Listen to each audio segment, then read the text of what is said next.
and observing the broadcasting procedures. The next position is the second national vice chairperson. And we shall have the Right Honorable Rebecca Alitwala Kadaga.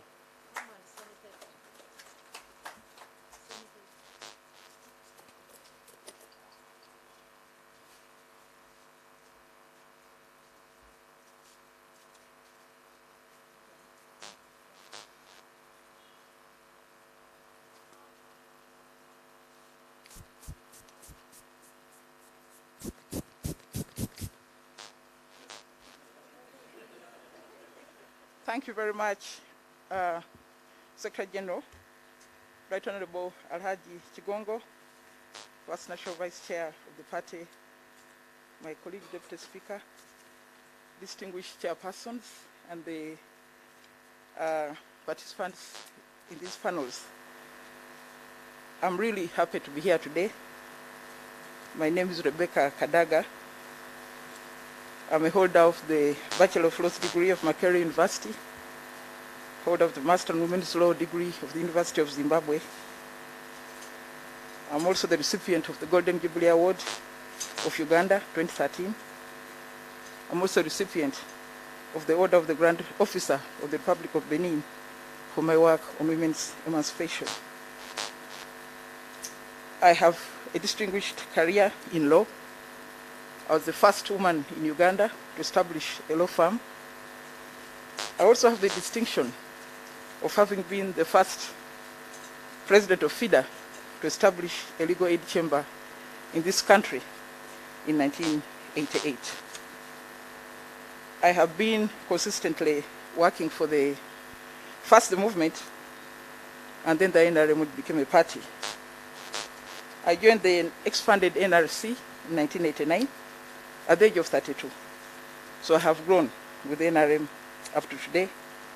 I've campaigned hard for the movement first and later the party in the elections of 1996, 2001, 2006, 2011, 2016, which is the present government.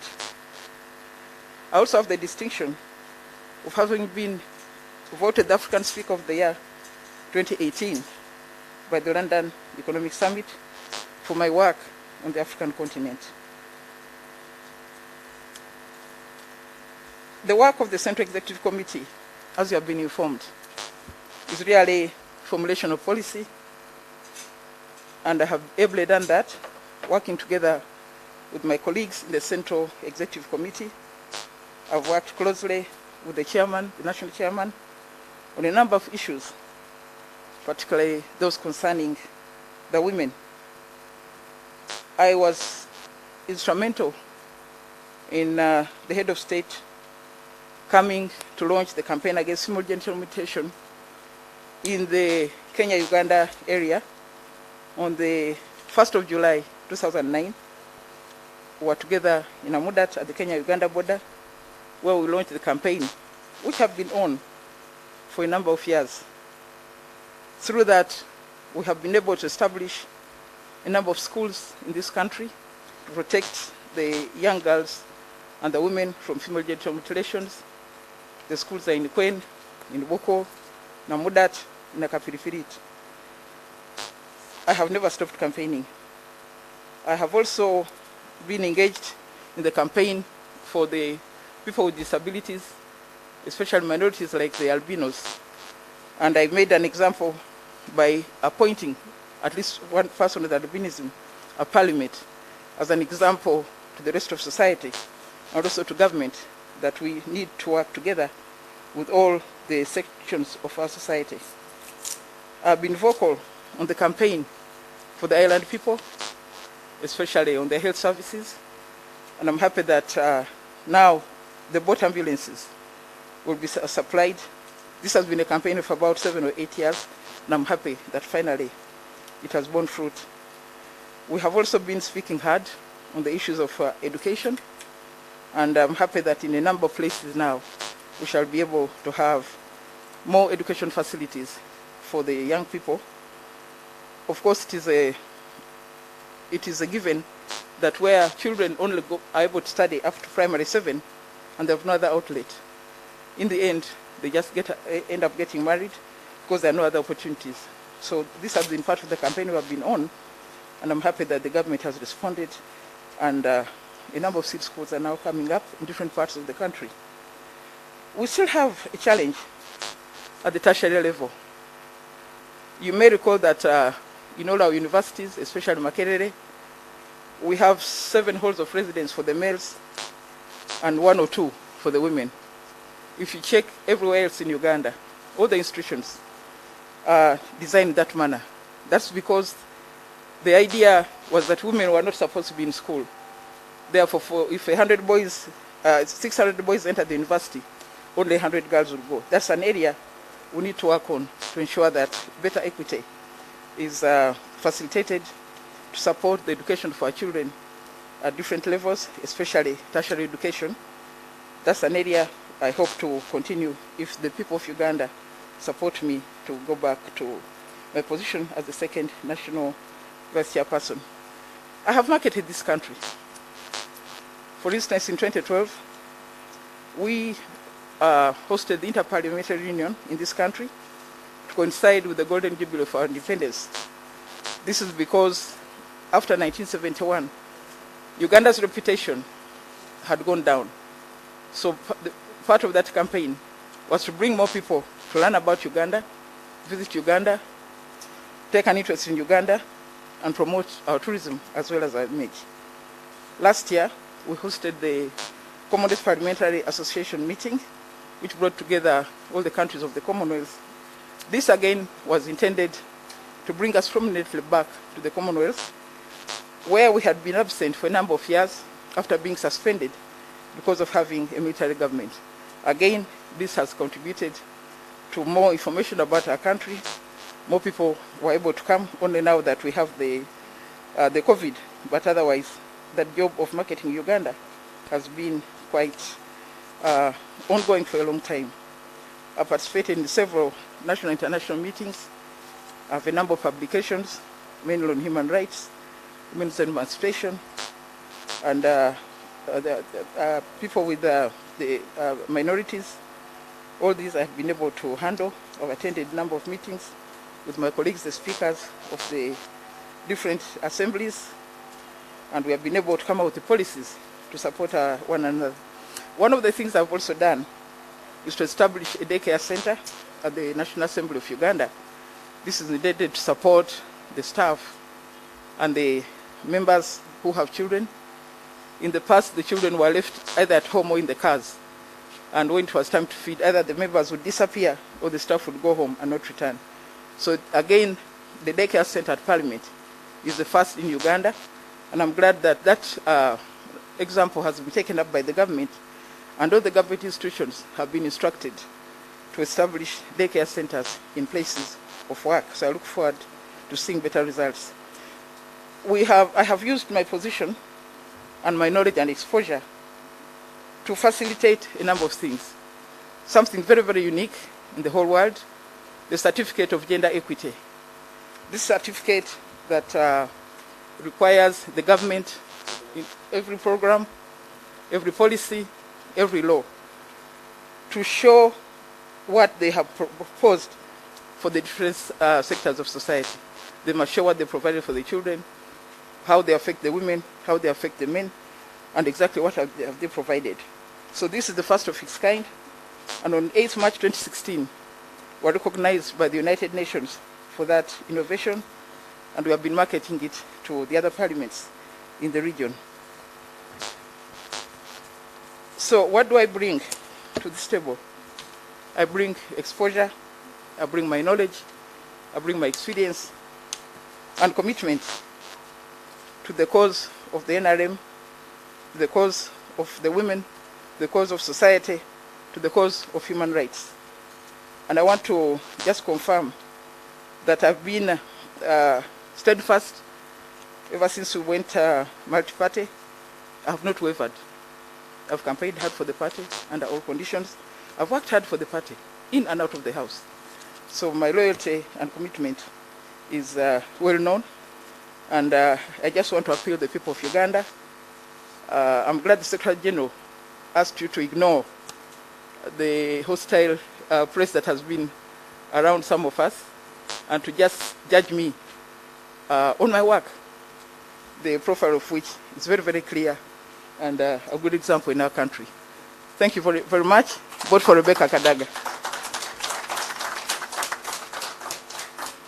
The next person is Honorable Persis Namuganza, Princess. You have 8 minutes.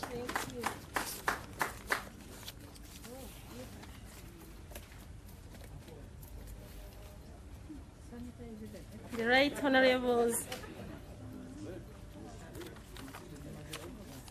SEC members,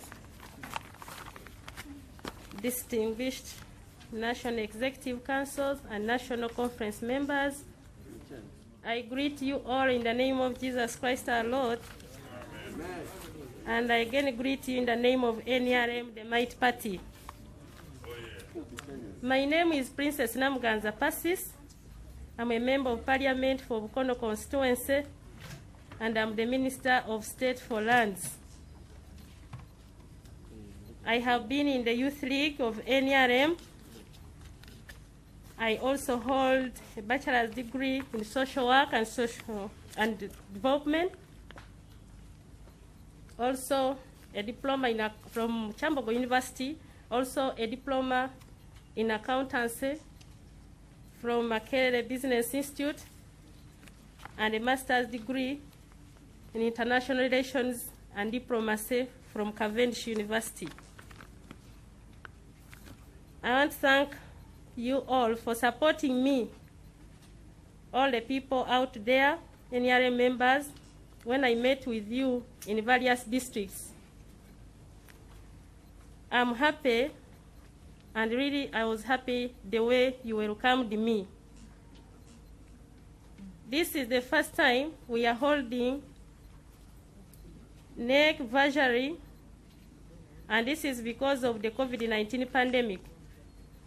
I call upon you, the NRM leaders, to explain to Ugandans the guidance of the Minister of Health in stopping the spread of this disease. Please put on masks in public, social distance, and wash your hands with soap. And for sure, when we do this, we shall defeat this disease. I'm glad that we are together in the Might NRM, which is based on 4 principles of democracy, patriotism, Pan-Africanism, and socio-economic transformation. I offered myself to stand for the post of the 2nd National Vice Chairperson, female, in order to put one of our principles above of democracy in practice. And I'm sure in electing me, you will be just emphasizing that there is democracy within the NRM. NRM is comprised of both young and old in Parliament and all councils. The youth are represented. The President appointed some of us younger people in the cabinet. It is important that even in the level of SEC, the younger people, apart from the NRM Youth League, chairpersons who present us there, more younger people are added on the SEC. Hence, you elect me. When you elect me, you will be sending a younger woman to also carry the voice of women, but also the voice of younger people. While in SEC, which is the highest policy-making organ of NRM, I will ensure that the good NRM policies that affect the transformation of the majority Ugandans who are in subsistence production are followed, so that we work together to change our people for the better. Ladies and gentlemen, we need respect of each other within our party, the NRM. Wherever you are serving, those are deployments either by the party president, who is also the president, or our supporters who elect us in those positions. For instance, when you are in parliament, you need to remain loyal to the party and its policies. One of the candidates I'm standing with, who is the Speaker of Parliament, in order to serve in that position, she was agreed upon by the party chairperson, SEC, and NRM caucus in Parliament. Without the NRM, she wouldn't be the Speaker. I was shocked when this same Speaker presided over the illegal passing of a motion of displeasure in the President, who is also the NRM party chairperson. It was illegal because under the parliamentary rules of procedure, such a motion is supposed to come on the floor after giving notice by the Speaker, who had powers to guide Parliament to follow the rules. Can you talk about yourself? Yes, allowed. Don't talk about the candidate. Can you kindly address yourself and the candidate? I'm addressing myself, but these are party issues. No. Yes. Kindly to look bad in the media. Okay, let me finish. But this would have been done better. A motion of displeasure against our chairman of the party kindly address was the issues, a wrong motion. We don't want people to come back and reply. I promise that when elected, I will work with fellow SEC members to improve on the welfare issues within the party. Under the Political Parties Act, government funds political parties. The money is shared out of the political parties according to their numbers in Parliament. What we need to do as a party, and this is supported by the position of the parties, the political parties, is to increase the government funding or contribution to the political parties so that, since NRM has the biggest number of MPs in Parliament, we shall be able to get enough money to buy motorcycles, sub-county levels, and vehicles, and any other facilitation for our members at different levels. I kindly request you, members of the National Conference, to vote for me. Together, we bring discipline in the NRM, and we will work for the socio-economic transformation of Uganda. If discipline is number one. I thank you.